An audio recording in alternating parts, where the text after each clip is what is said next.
Hello student, welcome back to my channel Samrat academy. Student, जितने बच्चे class 10th में 2027 board का पेपर देने वाले उनके वीडियो बहुत ही ज्यादा इंपॉर्टेंट है मेरे पास। जो आज मैं आप लोगों को हिंदी का एक मॉडल पेपर बताने वाला हूं और यह मॉडल पेपर बहुत ही ज्यादा इंपॉर्टेंट होने वाला है। तो मेरे पास इस वीडियो को पूरा का पूरा देख लेना।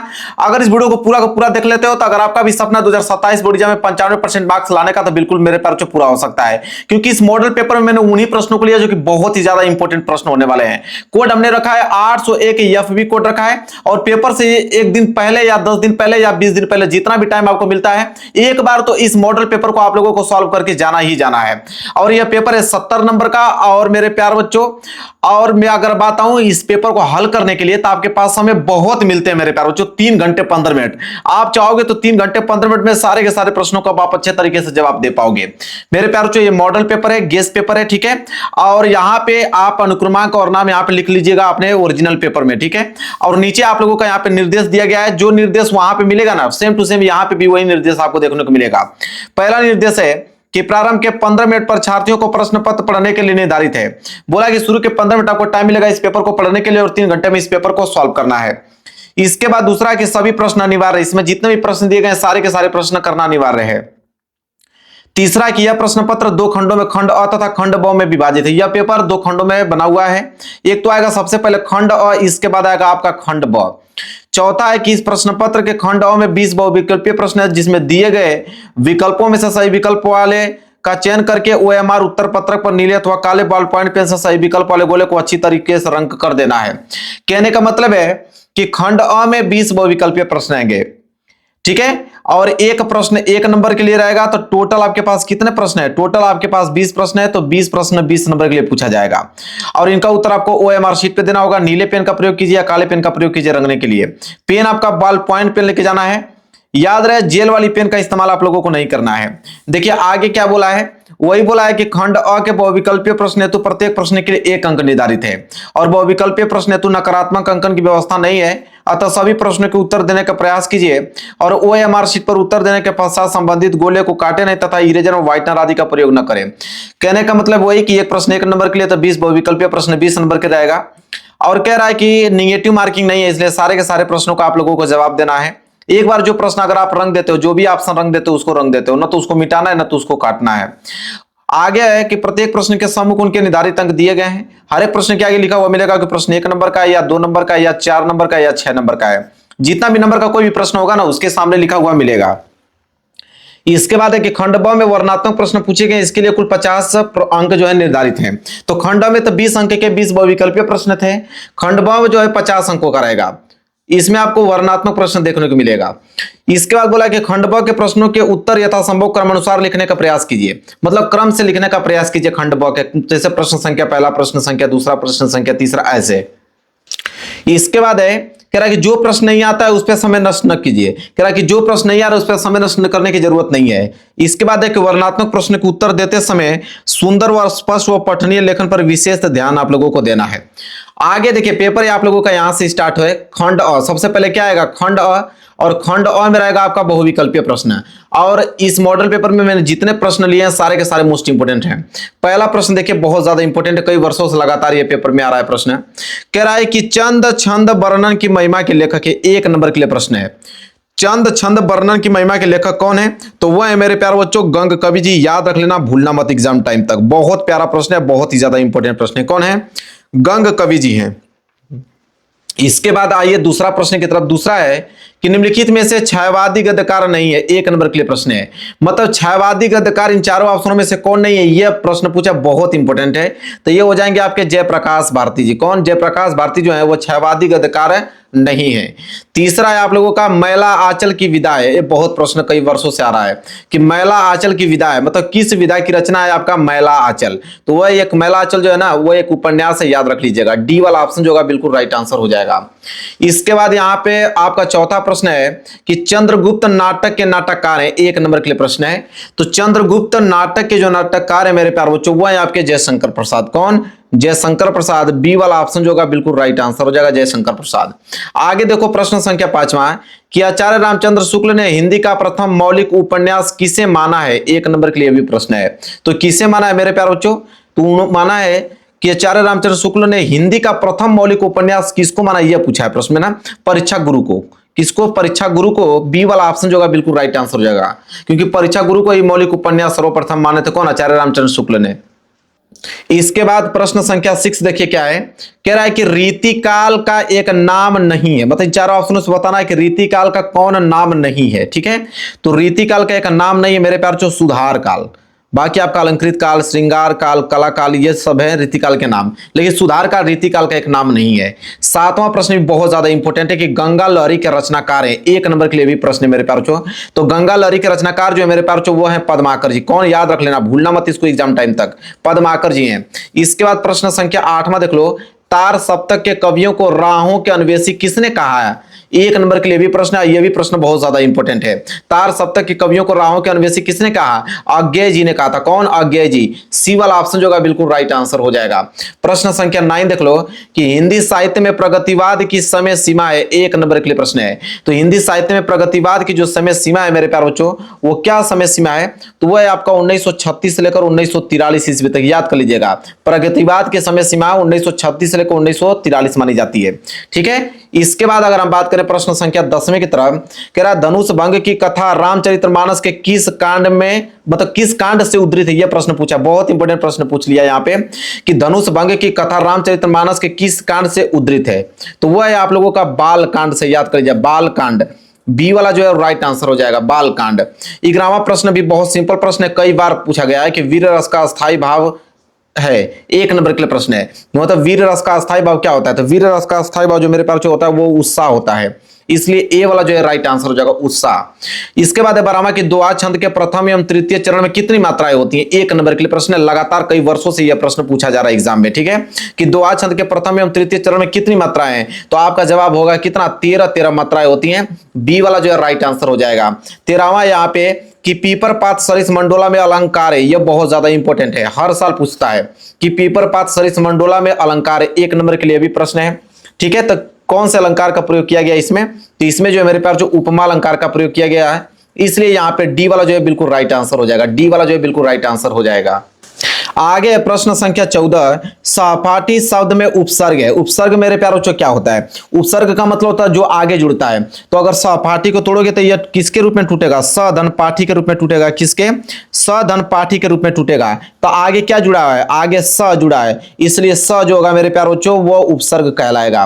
15वां एक रामकृष्ण में समास है। 1 नंबर के लिए मैंने कहा था आप लोगों से कि यहां बीच में योजक चिन्ह आ जाएगा। योजक चिन्ह का मतलब होता है, और कभी भी आप लोगों का दो शब्दों के बीच योजक चिन्ह अगर आप लोगों को दिख गया, समझिए कि वो द्वंद्व समास कहलाता है। डी वाला जो है बिल्कुल राइट आंसर हो जाएगा। इसके बाद आगे हम बात करते हैं प्रश्न संख्या 16 यहाँ पे कि चैत का तत्सम रूप है। 1 नंबर के लिए प्रश्न है। तो चैत का अगर हम तत्सम रूप देखें मेरे प्यारे बच्चों तो होता है चैत्र। क्या होता है? चैत्र। यहाँ पे बी वाला जो है राइट आंसर हो जाएगा। क्या होता है? चैत्र होता है। 17वां प्रश्न देख लो क्या है कि निम्न में से कौन सा सर्वनाम, ये भी बहुत कई वर्षों से लगातार यह प्रश्न पूछा जा रहा है सर्वनाम से लेकर। 1 नंबर के लिए प्रश्न है कि निम्न में से कौन सा शब्द सर्वनाम है? ये पूछता। सर्वनाम मतलब मेरे पास प्रोनाउन। तो यहाँ पे तुम जो है एक सर्वनाम है, बाकी कानपुर, सेव, राम ये सब नाउन है, मतलब संज्ञा है। इसके बाद यहाँ पे 18वां है कि कलम का प्रवाची नहीं है। 1 नंबर के लिए प्रश्न है। तो कलम का प्रवाची की अगर हम बात करें ना तो सलील जो है कलम का प्रवाची नहीं होता, बाकी आप जलज, नीरज, वारिज ये सब कलम का प्रवाची शब्द होता है।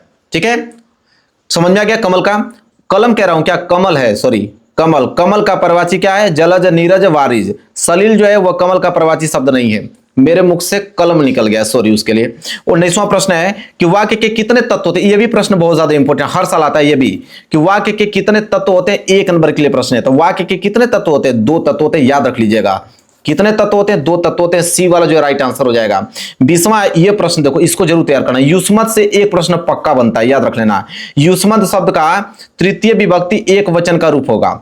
ठीक है, यहां से एक प्रश्न बनना अनिवार्य है मेरे प्यार। तो युष्मत शब्द का तृतीय विभक्ति एक वचन होता है त्वया। यह प्रश्न कई वर्षों से लगातार आए, लिख के रखो कि यह प्रश्न इस बार आने वाला है, इसको ध्यान से जरूर तैयार कर लेना। युष्मत शब्द का तृतीय विभक्ति एक वचन का रूप होता है त्वया। चलिए 20 बहुविकल्पीय प्रश्न हमने समाप्त कर देते हैं। अब हम आगे बढ़ेंगे खंड ब की तरफ। चलिए देखिए यहां से स्टार्ट हो रहा है आप लोगों का खंड ब। खंड ब में रहेगा आपका वर्णनात्मक प्रश्न। 50 नंबर का क्या रहेगा? वर्णनात्मक प्रश्न रहेगा, याद रखना। अब पहला प्रश्न देखो क्या बोला है कि निम्नलिखित में से किसी एक गद्यांश पर आधारित दिए गए प्रश्न को उत्तर दीजिए। मेरे प्यार जो गद्यांश कितने नंबर के लिए आता है? 6 नंबर के लिए गद्यांश पूछा जाएगा। ठीक है, 2 गद्यांश है, एक क वाला है। क वाला अगर पेपर में नहीं कर पाते हो तो अथवा करके दिया हुआ है मेरे प्यार ख वाला। तो दोनों में से कोई एक ही करना होता है, लेकिन यह आपका मॉडल पेपर इसलिए मैं दोनों इंपॉर्टेंट बताया, दोनों तैयार कर लेना। देखो क वाला क्या बोला है कि कुसंग का जोर सबसे भयानक होता है, यह केवल नीति और सद्वृत्ति का विनाश नहीं करता बल्कि बुद्धि का भी क्षय करता है। किसी युवा पुरुष की संगति यदि बुरी होगी तो उसके पैरों में बंधी चक्की के समान होगी जो उसे दिन दिन उन्नति के गड्ढे में गिराती जाएगी, और यदि अच्छी होगी तो सहारा देने वाले बाहु के समान होगी जो निरंतर उन्नति की ओर उठाती जाएगी। यह प्रश्न एकलौता ऐसा है मेरे प्यारों चुना कि हर साल आता है, और मैं इसको दावा के साथ कह सकता हूं कि 2027 में आएगा। यह इसको मैं फिक्स कर देता हूं कि 2027 में आएगा, इसको नोट कर लो, इतना ज्यादा इंपॉर्टेंट है। कई वर्षों से मैं देख रहा हूं, जब से पेपर बनाना स्टार्ट है ना 2019 से देखना, ये लगातार पूछा जा रहा है। तो चलिए पहले इसके नीचे 3 प्रश्न है, 2-2 नंबर के हिसाब से 6 नंबर मिलेगा। पहला तो प्रश्न ये है कि गद्यांश का आपको संदर्भ लिखना है, संदर्भ लिखोगे तो 2 नंबर मिलेगा। अब इसका सोल्यूशन हम लोग देखेंगे, देखो सोल्यूशन इसका कैसे है। तो खंड ब प्रश्न संख्या पहले का क का पहला प्रश्न है यहाँ पे संदर्भ, नोट कीजिए कि प्रस्तुत गद्यांश आचार्य रामचंद्र शुक्ल द्वारा लिखित यह हमारी पाठ्य पुस्तक हिंदी के गद्य खंड में संकलित मित्रता नामक निबंध से अवतरित है। दो ही तो पॉइंट बताना होता है संदर्भ में, एक तो किस चैप्टर से लिया गया है, तो मित्रता चैप्टर से लिया गया है, और इसके लेखक कौन है, तो आचार्य रामचंद्र शुक्ल जी लेखक हैं इसके। बस 2 पॉइंट बता दोगे ना, 2 नंबर आप लोग को समझिए कि क्लियर है यहां से। इसके बाद आता है कि रेखांकित अंश की व्याख्या कीजिए, 2 नंबर यहां से भी मिलता है, जहां तक अंडरलाइन किया गया है कि किसी युवा पुरुष की संगति यदि बुरी होगी तो उसके पैरों में बंधी चक्की के समान होगी जो उसे दिन दिन उन्नति के गड्ढे में गिराती जाएगी, और यदि अच्छी होगी तो सहारा देने वाले बाहु के समान होगी जो उसे निरंतर उन्नति को उठाती जाएगी। इसका आपको क्या करना है, व्याख्या करना है, जहां तक अंडरलाइन किया गया था। चलिए देखिए, रेखांकित अंश की व्याख्या आप हेडिंग डालिए, इसके बाद लिखना प्रारंभ कीजिएगा कि मानव जीवन में युवा अवस्था सर्वाधिक महत्वपूर्ण होती है। कुसंगति किसी युवा मनुष्य की सारी प्रगति को उसी तरह रोक लेती है जिस तरह पैर में बंधा हुआ भारी पत्थर किसी व्यक्ति को आगे बढ़ने नहीं देता, प्रायः उसे गिरा भी देता है। इसी प्रकार कुसंगति में लिप्त मनुष्य का पतन होने लगता है और वह दिन प्रतिदिन पतन के मार्ग पर अग्रसर होता रहता है। और इसके विपरीत अगर हम अच्छी संगति के लिए एक ऐसी सुदृढ़ बा अर्थात सहारा होती है जो हमें गिरने नहीं देती अपितु उन्नति के पथ पर निरंतर आगे बढ़ती है और जीवन को शुद्ध सात्विक और उन्नत क्या करती है, बनाती है। याद रख लेना, ये बहुत ज्यादा इंपॉर्टेंट है। उसका रेखांकित अंश का व्याख्या हो गया। एक प्रश्न और है कि सुदृढ़ बा का क्या अर्थ है, 2 नंबर तो यहां से मिलेगा। तो सुदृढ़ बा का क्या अर्थ है, देखो तो लिखोगे कि सुदृढ़ बाहु का शाब्दिक अर्थ होता है मजबूत भुजा या सहारा, मजबूत भुजा या सहारा आप कह सकते हो। तीनों प्रश्नों को जवाब दे दिया, 6 नंबर मिल जाएगा। ठीक है, अगर वो नहीं करना चाहते हो तो इसको कर लेना, ये भी बहुत ज्यादा इंपॉर्टेंट है, इसको भी आपको तैयार करके जाना है कि चौसा के मुगल पठान युद्ध को बहुत दिन बीत गए। ममता अब 70 वर्ष की वृद्धा है। एक दिन वह अपनी झोपड़ी में लेटी हुई थी, शीतकाल का प्रभाव था, उसका चीर्ण कंकाल ठीक है खांसी से गूंज रहा था। ममता की सेवा के लिए गांव की 2-3 स्त्रियां उसे घेर कर बैठी थीं, क्योंकि वह आजीवन सबके दुख सुख की सहभागिनी रही। इसके नीचे भी 3 प्रश्न, ये भी बहुत ज्यादा इंपॉर्टेंट है, इस पे भी आप ट्रिपल स्टार बना सकते हो, बहुत ज्यादा इंपॉर्टेंट है। ठीक है, यहां पे देखो 3 प्रश्न है। पहला है कि उपयुक्त पद्यांश के पाठ और लेखक का नाम लिखिए, 2 नंबर मतलब संदर्भ की बात किया है। तो देखो इसका संदर्भ लिखेंगे अथवा करके, यहाँ पे ख वाला, ख का पहला प्रश्न है संदर्भ।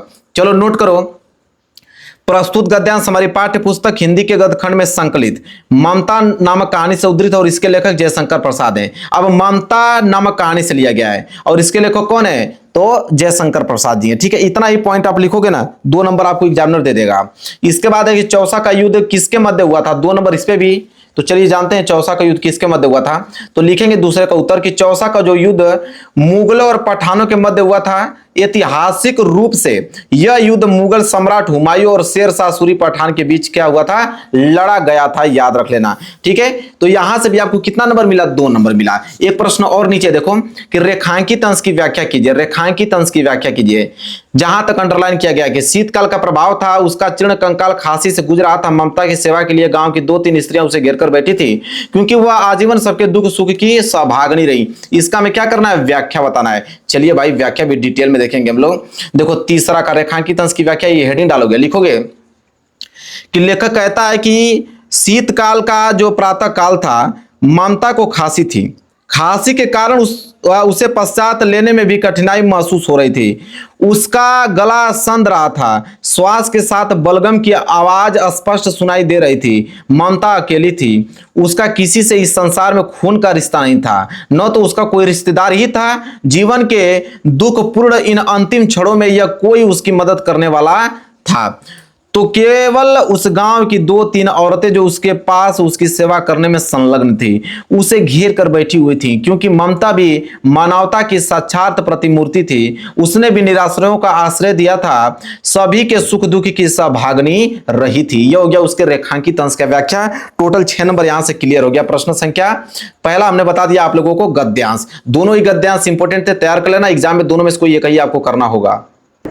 इसके बाद आएगा प्रश्न संख्या दूसरा, गद्यांश हो गया, अब पद्यांश आएगा कि दिए गए पद्यांश पर आधारित 3 प्रश्न के उत्तर दीजिए। पद्यांश भी सेम वही प्रोसेस है, 6 नंबर मिलेगा। इसके नीचे भी 3 ही प्रश्न होते हैं, ठीक है।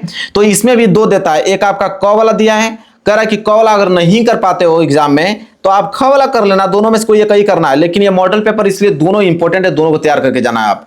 कि रानी में जानी अजानी महा पवि पाहन हूं ते कठोर हियो है, राजहू काजू अकाजू ना जाने हो, कयो तियो के जय कान कियो है।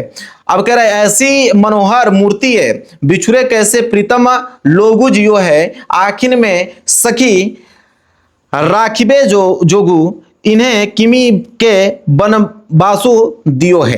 बहुत ज्यादा इंपॉर्टेंट है मेरे प्यार, इसको जरूर से जरूर तैयार कर लेना। यह भी 2026 में 3 सेट में आया था, समझ लो, इतना ज्यादा इंपॉर्टेंट है, इसको जरूर से जरूर आपको तैयार कर जाना। इस बार भी आने की संभावना इसकी पूरी है।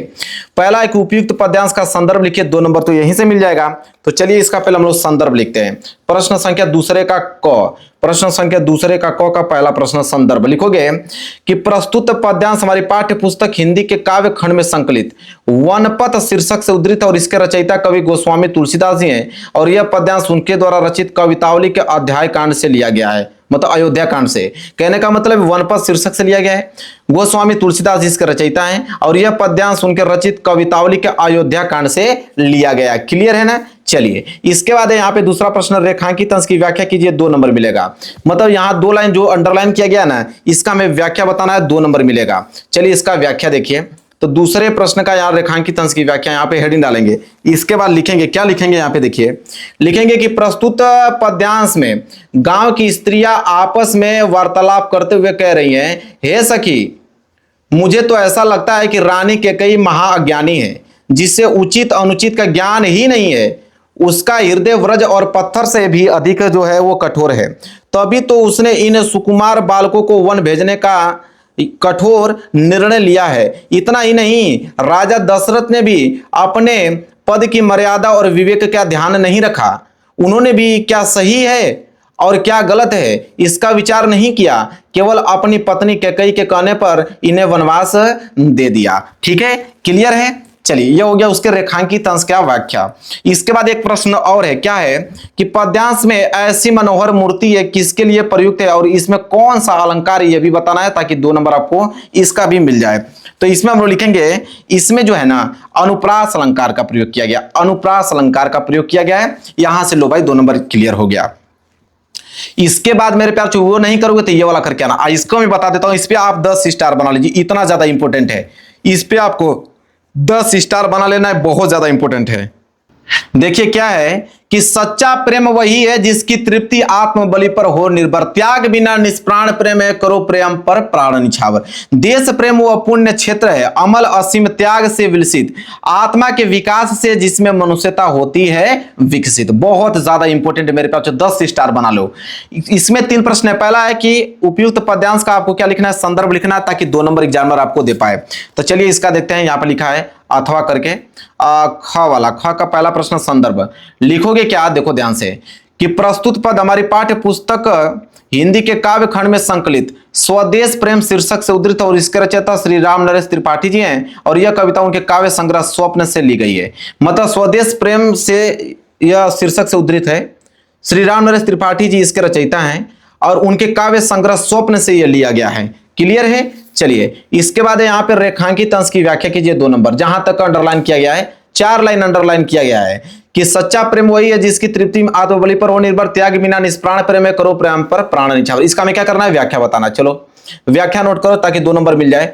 रेखांकित अंश की व्याख्या नोट करो कि कवि राम नरेश त्रिपाठी जी कहते हैं कि वास्तविक और सच्चा प्रेम वही है जिसमें त्याग की भावना निहित हो। सच्चे प्रेम की सफलता आत्म बलिदान पर निर्भर करती है। यदि प्रेम में त्याग न हो तो वह प्रेम निष्प्राण माना जाता है। इसलिए अपने देश और अपने प्रेम के गौरव के लिए यदि प्राणों की बाजी भी लगानी पड़ी तो पीछे नहीं हटना चाहिए। सच्चा प्रेम पाने के लिए सर्वस्व न्यौछावर करने को तत्पर रहना चाहिए। यह हो गया उसके रेखांकित अंश का व्याख्या। इसके बाद एक प्रश्न और है तीसरा कि उपयुक्त पद्यांश का काव्य सौंदर्य लिखिए, 2 नंबर इसमें मिलेगा। तो काव्य सौंदर्य में देखिए क्या क्या लिखा जाता है। तो यहां पे लिखेंगे तीसरे का सबसे पहले भाषा लिखा जाता है कि इसमें कौन सी भाषा का प्रयोग किया गया है।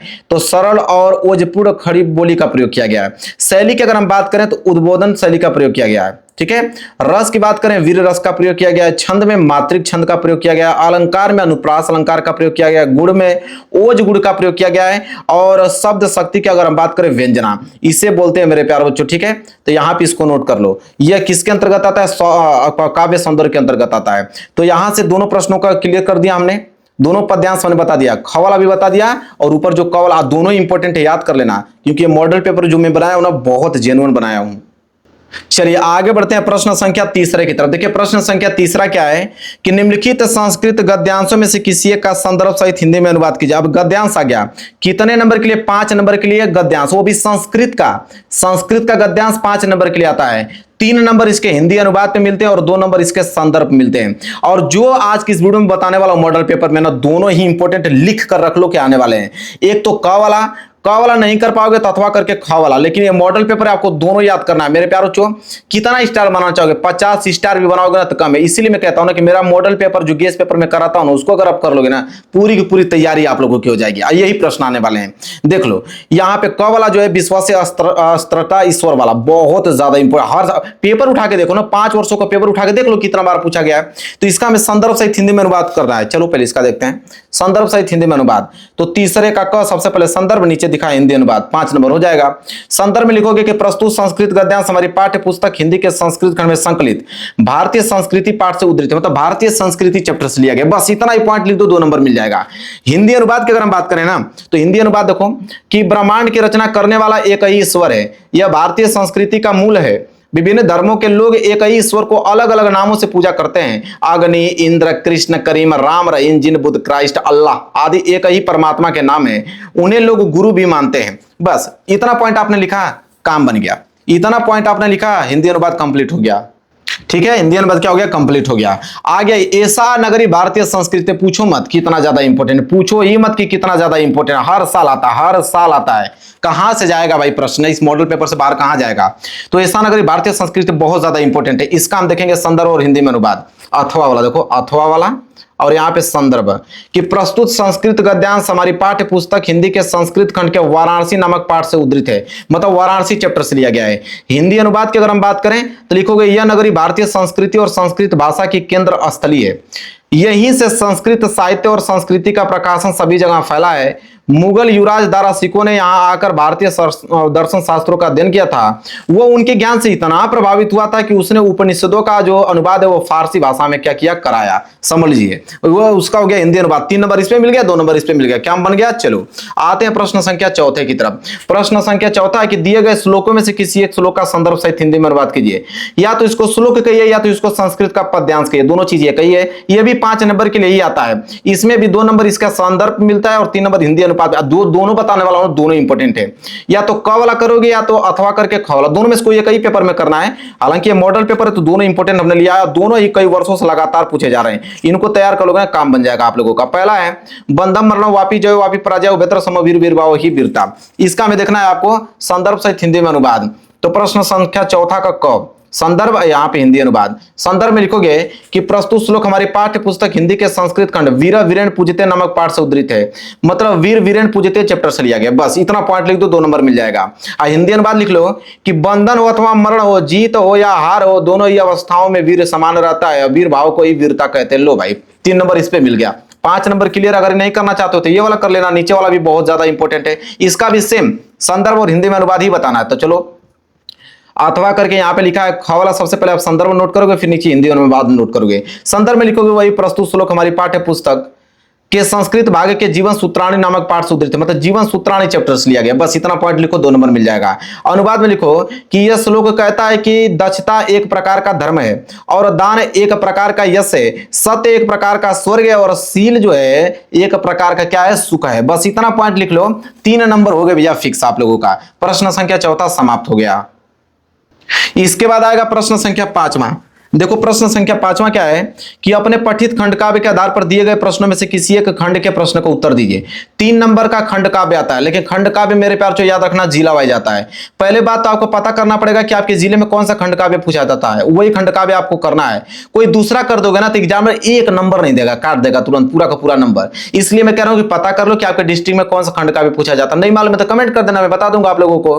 खंड काव्य बहुत सारे हैं, मुक्ति दूत, ज्योति जवाहर, मेवाड़ मुकुट, अग्र पूजा, यहाँ नीचे देखोगे तो जय सुभाष दिया गया है, मातृभूमि, कर्ण, करमवीर, यहाँ पे नीचे तुमुल दिया गया है। देख रहे हो ना, इतना सारा, लेकिन सब अलग अलग पूछा जाता है। तो उसको देख लेना, आपके डिस्ट्रिक्ट में कौन सा पूछा जाता है, उसको तैयार करके चले जाना। अब आ गया प्रश्न संख्या 6।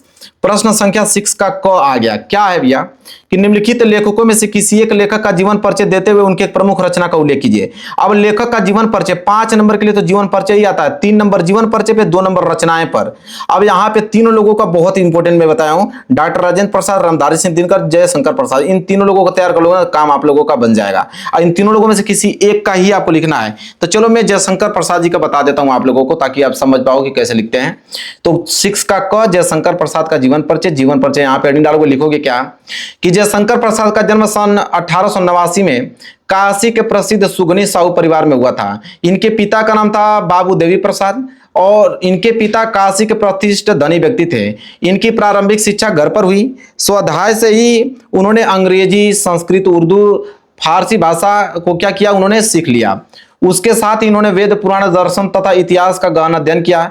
कुछ समय पश्चात माता पिता तथा बड़े भाई की मृत्यु हो जाने पर इन्होंने परिवार और व्यवसाय संभालने की जिम्मेदारी अपने ऊपर ले ली। इन्होंने व्यवसाय संभाला ही था कि एक के बाद एक इनके भाभी और पत्नी की मृत्यु हो जाने से उनके ऊपर विपत्तियों का पहाड़ टूट पड़ा और इन सभी घटनाओं से प्रसाद जी का जो शरीर है चिंताओं से जर्जर होने लगा और वे क्षय रोग से ग्रसित हो गए। 14 नंबर 1937 ईस्वी को 48 वर्ष की अल्प आयु में ही संसार को अलविदा कह गए। रचनाएं की अगर हम बात करें तो कंकाल, तितली, इरावती इनकी महत्वपूर्ण जो है वह रचनाएं हैं, याद कर लेना। ठीक है, चलो इसके बाद है ख वाला कि निम्नलिखित कवियों में से किसी एक कवि का जीवन परिचय देते हुए उनकी एक प्रमुख रचना का उल्लेख कीजिए। ऊपर हमने देखा लेखक का जीवन परिचय, नीचे आ गया कवि का। कवि का जीवन परिचय भी सेम 5 नंबर, 3 नंबर जीवन परिचय पे, 2 नंबर रचनाएं पे मिलता है। यहाँ पे देखो सूरदास जी का, सुभद्रा कुमारी चौहान जी का और राम नरेश त्रिपाठी, तीनों लोगों का बहुत ज्यादा इंपॉर्टेंट है। तो किसी एक का मैं बता देता हूं, सूरदास जी का बता देता हूं। लो भाई सूरदास जी का नोट कर लो कैसे आप जीवन परिचय लिखोगे। तो 6 का ख, सूरदास जीवन परिचय, यहां पर लिखोगे जीवन परिचय लिखोगे। सूरदास जी का जो जन्म हुआ था ना वो सन 1478 ईस्वी में आगरा से मथुरा जाने वाली सड़क के पास रूनकता नामक ग्राम में हुआ था। कुछ विद्वान इनका जन्म जो है ना वो दिल्ली के निकट से ही ग्राम को मानते हैं। सूरदास जी जन्मांध थे, इस विषय में अनेक मतभेद हैं। सूरदास जी की रुचि बचपन से ही भगवान भक्ति के गायन में थी। इनसे भक्ति के एक पद सुनकर पुष्टि मार्ग के संस्थापक कौन, महाप्रभु वल्लभाचार्य ने इन्हें अपना शिष्य बना लिया। इसके साथ ही वे श्रीनाथ जी के मंदिर के कीर्तन पर जो है वो सारा भार संभालने लगे। श्री वल्लभाचार्य के पुत्र थे विठलनाथ ने अष्टछाप नाम से 8 कृष्ण भक्त कवियों का जो संगठन किया था। सूरदास उसके सर्वश्रेष्ठ कवि थे और वे गौ घाट पर रहकर जीवन भर श्री कृष्ण की लीलाओं का गायन करते रहे। और सूरदास जी की मृत्यु जो हुआ था वो 1583 ईस्वी में गोसाई विठलनाथ के सामने हुई थी, वो भी पारसौली नामक ग्राम में। रचनाएं की अगर हम बात करें तो सूर सागर, सूर सरावली, साहित्य लहरी इनकी महत्वपूर्ण जो है वो रचनाएं हैं, याद कर लेना। चलिए आगे बढ़ते हैं प्रश्न संख्या 7वें की तरफ। अब है कि अपने पाठ्य पुस्तक में से कंठस्थ कोई एक श्लोक लिखिए जो इस प्रश्न पत्र में न आया हो। 2 नंबर का श्लोक आता है और वो श्लोक लिखना जो इस पेपर में न आया हो। लो भाई श्लोक इतना सिंपल है कि सर्वे भवन्ति सुखिनम, सर्वे सन्तु निरामया, सर्वे भद्राणु पश्यन्तु मा कश्चित् दुःख भाग् भवेत्। लो इतना ज्यादा सिंपल आप लोगों को कोई श्लोक नहीं बताएगा, याद कर लो, सरल शब्दों में है। इसके बाद है प्रश्न संख्या 8वां। क्या है ध्यान से समझना। प्रश्न संख्या 8वां है कि अपने मित्र को किसी पर्यटन स्थल पर घूमने चलने हेतु पत्र लिखिए। 4 नंबर। अगर ये नहीं करना चाहते हो तो अथवा करके एक और दिया है कि अस्वस्थ होने के कारण विद्यालय से 2 दिन का अवकाश लेने हेतु प्रधानाचार्य को प्रार्थना पत्र लिखे। दोनों ही इंपॉर्टेंट है, ऊपर वाला मैं बता देता हूं, नीचे वाला आप लोगों को होमवर्क दे देता हूं, तैयार कर लेना। लेकिन दोनों तैयार करके पेपर में आप जाना, इस बात को ध्यान में रखना। तो अपने मित्र को किसी पर्यटन स्थल पर घूमने चलने हेतु प्रार्थना पत्र, आप मतलब उनको पत्र कैसे लिखोगे? तो सबसे पहले मेरे प्यार जो आप पता लिखोगे, उनका पता लिखने के बाद आप डेट लिखोगे, फिर प्रिय मित्र राहुल स्वप्रेम नमस्कार करने के बाद फिर अपनी कहानी यहां व्यक्त करोगे। आशा है कि तुम स्वस्थ और प्रसन्न होंगे। मैं भी यहाँ कुशल पूर्वक हूँ। गर्मी की छुट्टियां शुरू हो चुकी हैं, इसलिए मैंने सोचा कि क्यों ना हम दोनों किसी सुंदर पर्यटन स्थल पर घूमने चले। मैं इस बार जयपुर जाने का विचार बना रहा हूँ। जयपुर को गुलाबी नगर कहा जाता है। वहाँ के किले, महल और बाजार बहुत आकर्षक हैं। आमेर किला, हवा महल और जंतर मंतर देखने योग्य स्थान है। वहाँ की संस्कृति और भोजन भी बहुत ही प्रसिद्ध है। मुझे विश्वास है कि यात्रा हमारे लिए बहुत आनंददायक और यादगार होगी। यदि तुम तैयार हो तो अगले सप्ताह हम ट्रेन से जयपुर चल सकते हैं और यात्रा के दौरान हमें नई बातें सीखने और मनोरंजन का अच्छा अवसर मिलेगा। अपने माता पिता से अनुमति लेकर मुझे शीघ्र उत्तर देना। तुम्हारा इंतजार रहेगा। परिवार को मेरा प्रणाम कहना। तुम्हारा प्रिय मित्र शिवा, मतलब जो आपका नाम होगा वहां पे नाम अपना मेंशन कर दीजिएगा। ठीक है, चलिए आगे बढ़ते हैं प्रश्न संख्या 9 की तरफ। प्रश्न संख्या 9 है कि निम्नलिखित में से किन्हीं 2 प्रश्नों को उत्तर संस्कृत में दीजिए। अब यहाँ 4 प्रश्न है और 4 प्रश्नों में से किन्हीं 2 ही प्रश्नों को उत्तर देना है। तो मैं पहले और चौथे का बता देता हूं, पहले और चौथे का बता देता हूं और इन 2 प्रश्नों को आपको देता हूं होमवर्क। क्या देता हूं? होमवर्क, जो कि खुद से कमेंट करके आप लोगों को बताना है। तो पहले का तो हो जाएगा कि कारागार एवं मम गृहम, और चौथा को हो जाएगा कि विद्या अभ्यासेन वर्धते। ठीक है, तो 2 तो हमने बता दिया और 2 आप लोगों के लिए क्या रहेगा? होमवर्क रहने वाला है। इसके बाद आएगा प्रश्न संख्या 10। इस पेपर का लास्ट प्रश्न है कि निम्नलिखित में से किसी एक विषय पर आप निबंध लिखेंगे। निबंध आता है 7 नंबर के लिए। इसमें जो निबंध लिया हूं ना, सारे के सारे मोस्ट इंपोर्टेंट निबंध लिया हूं। पहला है कि मेरा प्रिय कवि, दूसरा है हमारे जीवन में विज्ञान का महत्व, तीसरा है प्रदूषण की समस्या, और चौथा है यहाँ पे नारी शक्तिकरण, और 5वां है बेरोजगारी की समस्या और समाधान। तो पांचों के पांचों इंपॉर्टेंट है, पांचों के पांचों आप एक बार तैयार करके चले जाना। फिर भी मैं आप लोगों को प्रदूषण की समस्या तथा समाधान पे आप लोगों को बता देता हूं, ठीक है, कि कैसे आप लिखोगे। सबसे पहले तो आप रूपरेखा हेडिंग डालोगे। रूपरेखा में 5 हेडिंग बनाओगे। प्रदूषण का अर्थ क्या है, प्रकार क्या है, प्रदूषण के कारण क्या है, प्रदूषण से हानि क्या है और उसके उपसंहार। ठीक है, अब एक एक करके सबको डिफाइन करोगे। सबसे पहला डालोगे प्रदूषण का अर्थ। लिखोगे कि जब वातावरण में कुछ हानिकारक तत्व आ जाते हैं तो वातावरण दूषित हो जाता है। वातावरण को दूषित होने को ही हम प्रदूषण कहते हैं। जनसंख्या की साधारण वृद्धि एवं औद्योगिक प्रगति ने प्रदूषण की समस्या को जन्म दिया है। इसके बाद हम डालेंगे प्रदूषण का प्रकार। अगली हेडिंग लिखेंगे कि आज के वातावरण में प्रदूषित निम्न रूपों में दिखाई पड़ता है, जिसमें से पहला आपका वायु प्रदूषण। लिखेंगे वायुमंडल में अनेक प्रकार की गैस एक विशेष अनुपात में पाई जाती है। अनेक प्रकार के वाहन एवं चिमनियों से निकलने वाला धुआं पर्यावरण को बहुत बुरी तरह से प्रभावित करता है और इसे वायु प्रदूषण कहते हैं। दूसरा लिखिए जल प्रदूषण। जल प्रदूषण में लिखिएगा कि कारखानों एवं फैक्ट्रियों से निकलने वाला दूषित नाला, तालाबों एवं नदियों में पशुओं को नहलाने एवं कपड़े धोने से जल दूषित हो जाता है, इसे हम लोग जल प्रदूषण कहते हैं। ध्वनि प्रदूषण की अगर हम बात करें तो मोटर कार, ट्रैक्टर, जेट विमान जो होता है एवं साउंडों की ध्वनि आदि ध्वनि से संतुलन को बिगाड़कर ध्वनि प्रदूषण उत्पन्न करते हैं। अत्यधिक ध्वनि प्रदूषण से मानसिक विकृति उत्पन्न होती है। इसके बाद है प्रदूषण के कारण क्या है। तो प्रदूषण का मुख्य कारण बढ़ती जनसंख्या है। जनसंख्या वृद्धि से लोग अपनी आवश्यकताओं को पूरा करने के लिए पर्यावरण को नुकसान पहुंचाते हैं। दिन प्रतिदिन कारखानों की संख्या बढ़ने से पर्यावरण प्रदूषण बढ़ता है। अतिरिक्त वाहनों का प्रयोग, कीटनाशक दवाइयों तथा रसायनों का प्रयोग प्रदूषण का मुख्य कारण है। इसके बाद प्रदूषण से हानि क्या है। तो प्रदूषण जो है, पर्यावरण प्रदूषण की वजह से लोगों को अनेक प्रकार की समस्याओं का सामना करना पड़ता है। अत्यधिक वायु प्रदूषण से श्वास संबंधित अनेक बीमारियां उत्पन्न हो रही हैं। हैजा, तपेदिक एवं अनेक बीमारियों दिन प्रतिदिन बढ़ती जा रही हैं। अत्यधिक ध्वनि प्रदूषण से श्रवण शक्ति कमजोर होती है। इसके बाद लास्ट उपसंहार डालिएगा कि इस समस्या को सामूहिक रूप से सुलझाने का प्रयास करना चाहिए। शासन द्वारा इस संबंध में अनेक प्रयत्न करना चाहिए। हमें प्रत्येक व्यक्ति को प्रदूषण के हानि के बारे में जागरूक करना चाहिए, तभी इस समस्या से बचा जा सकता है। ठीक है, ये हो गया आपका निबंध। क्लियर है। इस प्रकार मेरे प्यारों से ये मॉडल पेपर आप लोगों का बिल्कुल होता हुआ समाप्त। तो इस बार जरूर से जरूर पेपर देने से पहले इस मॉडल पेपर को एक बार सॉल्व करके जाना ही जाना है कि इसमें बहुत ज्यादा मोस्ट इंपोर्टेंट क्वेश्चन में ले रखा था, जो इस बार आने की संभावना सबसे ज्यादा है। तो मेरे प्यारों से वीडियो अगर पसंद है तो वीडियो को लाइक कर देना, चैनल पर नए हो तो चैनल को जरूर सब्सक्राइब कर लेना। मिलेंगे एक प्यारे से नेक्स्ट वीडियो में, तब तक के लिए धन्यवाद।